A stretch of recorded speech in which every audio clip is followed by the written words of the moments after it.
Para terminar nuestra primera temporada de Eternas Promesas, vamos a tener a un jugador que epitomiza mejor que nadie este concepto: Pervis Ellison. Un baloncestista que ni por actitud con C ni por aptitud con P estuvo nunca a la altura de lo esperado. Nacido en Savannah, Georgia, el 3 de abril de 1967, Pervis Ellison juega en el high school de su localidad, el instituto Savannah High School, y ya al terminar su periplo de high school aparecían noticias que lo ponían como candidato a ser jugador de la Universidad de Louisville, en la cual terminó recalando.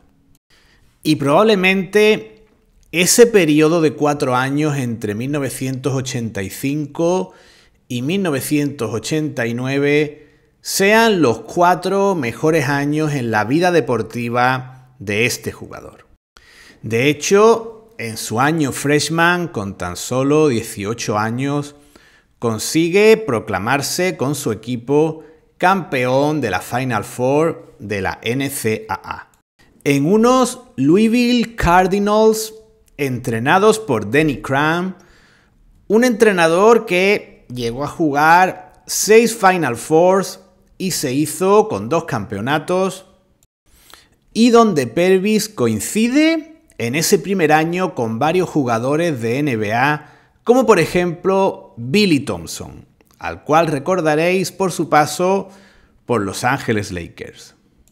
Con sus 2,6 m, Ellison es el jugador más alto dentro de un equipo con jugadores relativamente pequeños y por tanto juega en Louisville como pivot.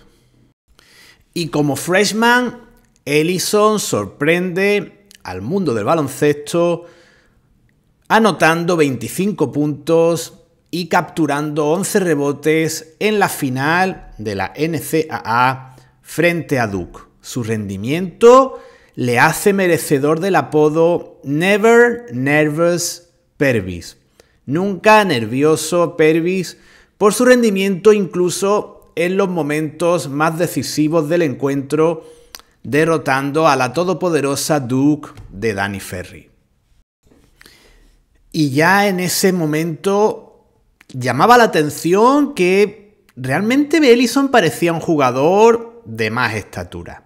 Probablemente el motivo de ello era su envergadura. A esos 2,6, que yo diría que quizás eran algo más, ya sabéis que esas medidas americanas de los 6 pies 9 pulgadas, 6 pies 10, 7 pies, no son del todo exactas en centímetros. Tenemos a Magic Johnson y Larry Bird, ambos, por ejemplo, con ese 6'9", y yo diría, no sé si coincidís conmigo, que siempre Larry Bird creo que parecía, y creo que de hecho era, algo más alto que Magic Johnson. Pero vuelvo a donde estaba, que me estoy yendo por las ramas. Decía que a esos 6 pies 9 pulgadas, a esos 2,6 m, había que añadirle una envergadura de 2,15 m, una envergadura que le ponía en más de 7 pies. En los siguientes 3 años, Ellison progresa, pasa de 13 puntos por partido en su primera temporada a asentarse en unas cifras de 17 puntos y 8 rebotes. Y yo diría que su cuarto año universitario casi podríamos decir que le sobró, porque no se aprecia ninguna progresión en sus datos estadísticos. En esos 3 años siguientes coincide con otros 2 jugadores NBA de los que en algún momento ya hemos hablado en Retrobasket Spain. Por un lado con la Bradford Smith, uno de esos jugadores que fue víctima de esos arrebatos competitivos de Michael Jordan, y digamos que Jordan se cebó con él en un encuentro tras una gran actuación de la Bradford Smith frente a los Bulls. Y por otro lado también coincidió con un jugador oriundo de Louisville como Felton Spencer. Un Felton Spencer que desgraciadamente falleció en 2023 y al que dedicamos un vídeo en su memoria hace unos meses en el canal. Decir que es curioso que los destinos de Ellison y Spencer se cruzaron de nuevo años después en la NBA, puesto que en un partido entre los Celtics y los Utah Jazz, jugando Ellison en los Celtics y Spencer en Utah Jazz, Felton Spencer sufrió una grave lesión que ya, digamos, marcó el resto de su carrera en la NBA. Volviendo con nuestro protagonista, Ellison se gana el premio, la distinción de jugador All-American en su cuarto año como jugador de Louisville. En ese quinteto All-American, Ellison coincide con los siguientes jugadores. Danny Ferry, número 2 del draft en el que Ellison fue elegido, jugador del que ya hablamos, fue protagonista de un episodio previo de Eternas Promesas. Sean Elliott, sin duda dentro de este quinteto, el jugador que tuvo una carrera más fructífera. Chris Jackson, lo recordaréis, base entre otros de los Nuggets, después conocido como Mahmoud Abdul-Rauf. Y por último, Stacey King, otro jugador que podríamos incluir en el territorio, sin duda, de las Eternas Promesas.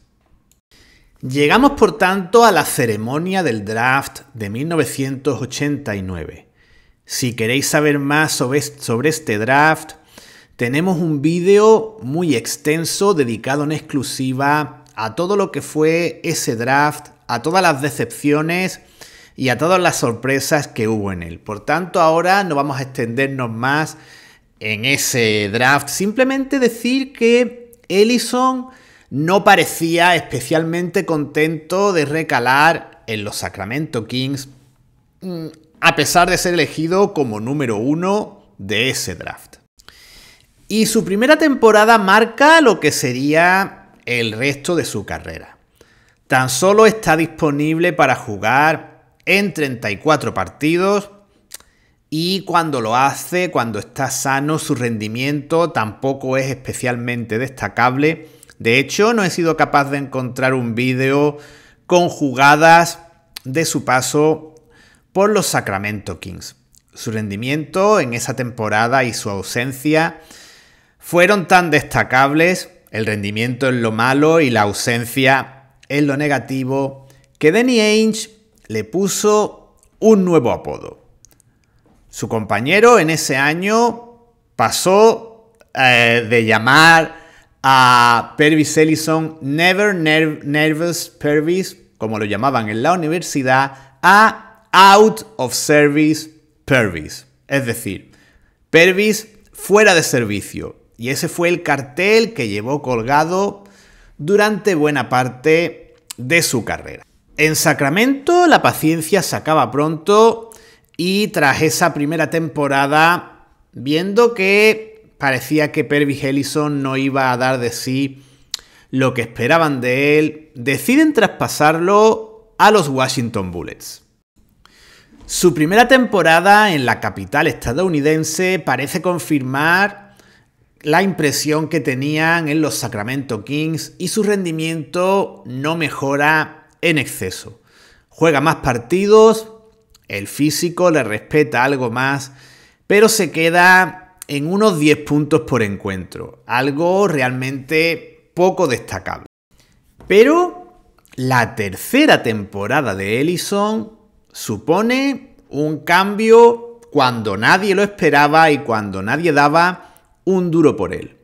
Su entrenador, Wes Unseld, creo que se dio cuenta de cuál era uno de los problemas y probablemente se viese reflejado en Ellison.